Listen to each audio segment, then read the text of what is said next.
very difficult for somebody as finite as me to talk about somebody as infinite as Guruji.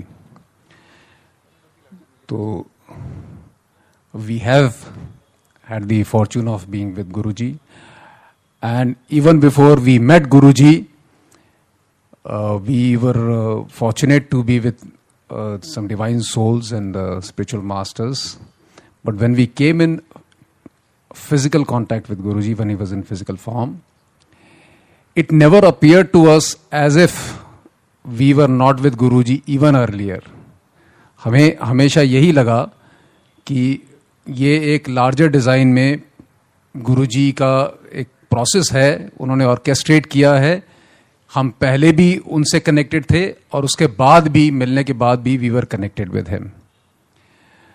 And this continued when we were with Guruji when he was in his चोला. और कुछ साल, पिछले 8-10 साल कुछ ऐसे गुजरे हैं जिसको हम ये कहेंगे कि पीरियड ऑफ इंटेंस चर्निंग जिसको बोलते हैं, both at the spiritual level and also at the material level. तो उसकी इंप्लीकेशन स्पिरिचुअल लेवल पे भी हैं, मटेरियल लेवल पे भी हैं. तो कुछ चीजें ऐसी हैं जो कि टेंजिबल हैं, जो कि और लोगों को भी दिखती हैं. कुछ चीजें ऐसी हैं जो शायद शब्दों में हम नहीं उसका बयान कर सकते, वर्णन कर सकते. तो इन सारे सीरीज में, हालांकि ये बहुत लंबी बात हो जाती है, इस सारे सीरीज में Guruji has been guiding, preparing us to go through certain experiences where it was very evident that there's some karmic cleansing, some karmic debts have to be paid. They are being paid or cleansed with Guruji's blessings and under his direct control. We stayed in Delhi, then moved out, then came back to Delhi. It was all appeared as if Guruji had orchestrated that.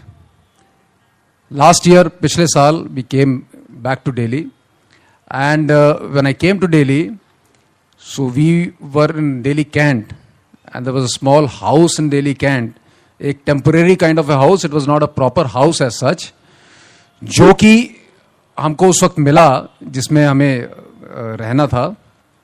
और शुरू में देख करके थोड़ा बहुत ज़्यादा elated feel नहीं किया कि भाई इसमें रहना पड़ेगा, इसमें तो काफ़ी काम करना पड़ेगा. तो वो काम करने के साथ साथ एक चीज़ जो my wife is standing here, she said कि आप एक चीज़ कर दीजिए, इसके अंदर खिड़कियों के अंदर ग्रिल्स होती हैं, तो आप वो ग्रिल्स ज़रा निकलवा दो. I said it is not really required. Said नहीं, I am getting some indication that ये ग्रिल आप निकलवा दो. तो ग्रिल निकलवा करके we put it on to the window itself. तो विंडो के बीच में वो जो उसका जो मूवेबल पोर्शन होता है उस पर लगा दिया. I will come back to it why, how the larger design played out. उसके बाद then we started staying there, and we stayed there for 2-3 months. And in those 2-3 months, it was amply clear and very evident that there's something which is moving towards, or a lot of things are moving towards something which is very significant. And that thing actually happened. So this was sometime in the month of February, this year itself. फरवरी 15 की बात है.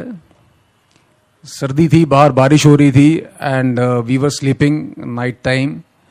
2:30 का time, I was sleeping in my room, and the house was such that I was on one side of the house in my room, and my wife and my daughters were on the other side of the house across a main room, and my mother was adjacent to me in the side room, next room. So अगर इस scenario को आप visualise करेंगे तो मैं सो रहा हूं अपना कमरे में, my wife and daughters are sleeping on the other side of the main room, and my mother is on the next room right next to me. Suddenly around 2:30 or so, I heard some sounds, कुछ noise, कुछ ऐसा शोर जो कि बड़ा unusual था, मतलब और comfortable feeling नहीं दे रहा था. So I thought कि why, you don't want to think about something uncomfortable, चलो सो जाते हैं, सुबह देखेंगे. But then it became louder, it became more uncomfortable. And then I heard my mother on the next room. मेरा दरवाजा बंद था, तो I didn't see anything, but I could hear it. My mother's room was partially open. So I could hear her shout that there is fire, आग है. I said, now I have to, there's something you have to react that time. So I quickly got up and वो दरवाजा खोला. अपना दरवाजा खोलने के बाद it was something like one of the scariest scenes of my life. वो आप पिक्चरों में देखते हो कि बहुत इंटेंस सिनेरियो, तो बट रियलिटी में जब आप उसको देखते हो, suddenly for a second you are in a state of shock and you feel it can't happen, ये नहीं हो सकता. बिकॉज उस कमरे में उस वक्त लाइट जल रही थी और लाइट में अपने रूम से वो 4-5 फुट पे नहीं देख सकता था. It was as dark. वो जो सूट था सारा का सारा, वो सारा सब कुछ जल करके वो पूरा काला हो गया था कमरा. सारी दीवारें काली हो गई थी और वो ट्यूबलाइट जो जल रही थी वो भी फिर बंद हो गई क्योंकि वो भी मेल्ट हो रही थी. और जो फैन था वो भी मेल्ट होकर के टपक रहा था. देखा नहीं, बट जब उसको बाद में देखा गया कि वो ये हालत में था. तो this was the state of that room. इतना हॉट, इतना हीट उसमें थी. और जैसे ही मैं उसमें, सो immediately the first instant was कि अगर मैं इसको ऐसे देख रहा हूं, आई डोंट नो बाकी लोगों को क्या हाल है. हो सकता है वो इसमें कहीं अभी बर्न हो गए, फ्राई हो गए, रोस्ट हो गए, I don't know. So my first instinct was to go into it and then locate whosoever is wherever. And I took one step and I could not take second step because it was as hot as probably a furnace. And I tried to turn back. I couldn't turn back because it was total disorientation. I could not breathe because everything was suffocating. Everything was inside. And after that, I heard my mother.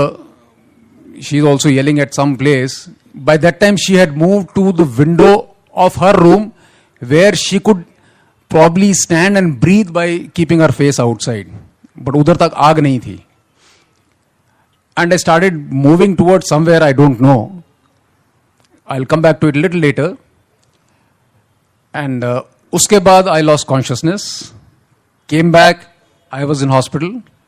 नहीं, when I came out, probably बाहर बारिश हो रही थी, पानी वगैरह गिरा, then I regained consciousness. अब इस स्टेज पर there was one young girl who was on duty. She was trying to put me in her small Maruti car to take me to the hospital because that was the only thing available. And then we moved via base hospital to the RR. And first 2 days, I was trying to tell my wife and others, external burns तो ठीक है, but अंदर there's something I'm trying to breathe, but वो अंदर कुछ जा नहीं रहा है. Okay, so I was trying to hold on to whatever my old pranayam practice, and I sustained. 2 दिन तो किसी तरीके से sustain किया वो प्राणायाम करके, but finally stamina gave up, and that is the time doctors saw it inside. They said there's nothing left inside, everything is charred. 80% lungs are burnt, and it was, my wife had seen it, so. And that's what they told her, there's no way he can survive. Okay, it's difficult. That was the state where she kept a photograph in my ICU. And I was all the time looking at the photograph and trying to, moment there was that intense, extreme discomfort. So I would want to connect with Guruji, though physical pain remained. But whenever I connected, हाँ, जब भी मैंने connect किया तो ऐसे लगा जैसे at some level, किसी एक पर्टिकुलर लेवल पे वो थोड़ा सा जैसे शेयर हो गया हो. और ये सिचुएशन 1 दिन नहीं, 2 दिन नहीं. व्हेन आई वाज वेंटिलेटर तब तो कॉन्शियसनेस ही नहीं थी, मालूम नहीं. और उसमें कुछ ऐसे टाइम था जबकि मुझे ये लगा शायद मैं अपनी फिजिकल बॉडी में नहीं हूं, शायद एक ऐसी स्टेट है कि मैं बाहर भी नहीं हूं. और वो स्टेट ऐसी थी जो मेरी वाइफ बताएगी, जब डॉक्टर्स ने प्रोबेबली ये सोच लिया था कि अभी तो रिकवरी पॉसिबल ही नहीं है, और कुछ मैसेजेस जो उनको डायरेक्टली और इनडायरेक्टली उस दौरान गुरुजी से कनेक्ट होने पर मिले, तो उससे ये बिल्कुल क्लियर था इन आवर ओन माइंड कि गुरुजी हैज बीन गाइडिंग दिस। वो डायरेक्टली इसको देख रहे हैं। और जब हॉस्पिटल से बाहर निकले, इसको just to cut it short, पूरा ये करीब 2 महीने की ये प्रोसेस रही। तो फर्स्ट थिंग वन, जब हॉस्पिटल के इंचार्ज कमांडेंट को जब मैं मिलने गया जाने से पहले, तो उसने यही बोला, ये as far as we are concern ये एक मिरेकल है। अब हमें नहीं पता चीज़ें कैसे हुई हैं, इसके बारे में हम कुछ नहीं कह सकते। Okay, we did whatever we did, but it's a miracle. And I will just tell you the portion when I was unconscious, जब ये कॉन्शियस थी, and what happened. So quickly she will just communicate that. Jai Guruji, with Guruji's permission. This is not a satsang. Actually, it's very unusual. Certain things in the satsang which can't be conveyed even in 2 hours. मैं सिर्फ 2-3 critical चीज़ें share करना चाहती हूँ इस whole process में, क्योंकि ये तो क्रिटिकल स्टेट में थे, अनकॉन्शियस थे। उस दौरान हो क्या रहा था, इमेजिन कर लीजिए कि हमारे घर आग लग चुकी है, उसमें कुछ चीज़ें रिट्रीवेबल हैं, कुछ इरिट्रीवेबल हैं। बच्चों के बोर्ड के एग्ज़ाम हैं मार्च 7 से 10th के, और हमारे पास घर नहीं है, और ही इज़ क्रिटिकल। 3 चीज़ें इसमें बहुत क्रूशियल हैं। ए, कि डॉक्टर्स ने मेरे को सेकेंड डे ये बहुत क्लियर कट कह दिया था कि मैडम आप इसमें कुछ होप नहीं है। हमने अपनी ज़िंदगी में, and they were the top doctors of all HODs of RR, कि हमने कभी अपनी लाइफ में ऐसा केस नहीं देखा। 80% लंग्स बर्न हो गई हैं और ट्रैकिया ब्रोंकाइटिस 100% बर्न हो गया। उन्होंने मुझे वीडियो दिखाया, और मैंने HOD से रूम में बैठी थी, 2 ही सेंटेंस कहे। आई सेड, आपका कर्म आपकी जगह है, मेरे गुरु का कर्म उनकी जगह है। He will walk out of this. He couldn't believe it. he actually thought, because he conveyed, हमारे 5 परिवार सिर्फ संगत के मेरे घर में उस टाइम रहने आते थे बारी बारी, क्योंकि खाना नहीं बन सकता था। दोनों लड़कियां ट्रॉमा में थी, they had gone through this. तो वो परिवार, एक परिवार रोज़ रात को रुकता था। मैं सारा टाइम RR में होती थी। तो मैंने यही कहा कि आप देखेंगे कि ये वॉक करते हुए यहाँ से रिकवर होके बाहर जाएंगे। Now please, what I want to tell you is कि मैंने कभी भी उस दौरान गुरुजी को प्रे नहीं किया कि ये इस चीज़ से बाहर आएं। मैंने गुरुजी से यही प्रार्थना की कि अगर ये हमारी ज़िंदगी के लिए ज़रूरी है, तो आपने हमें इस स्टेज से गुजरने दिया है, या इस स्टेज से आपने हमें इसमें डाला है। तो मेरा सर आपके सामने झुका है, जो आपका वर्डिक्ट है वो मुझे मंजूर है।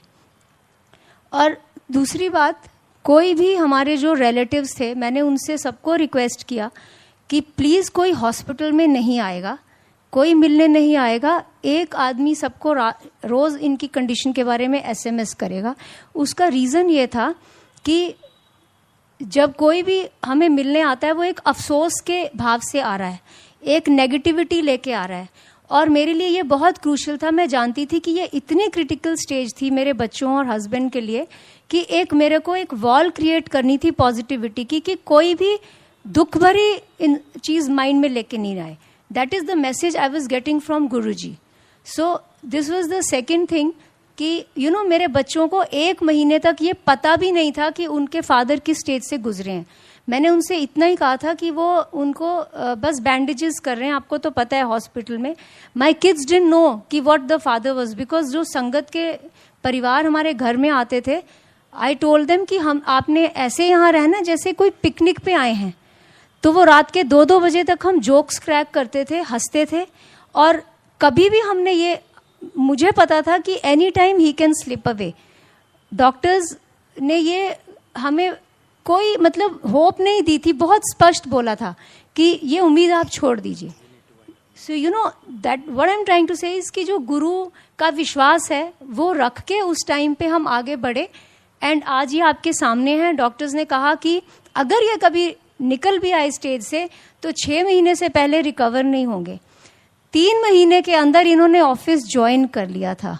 दैट इज माई गुरुजी's महिमा that I want to convey to you and share.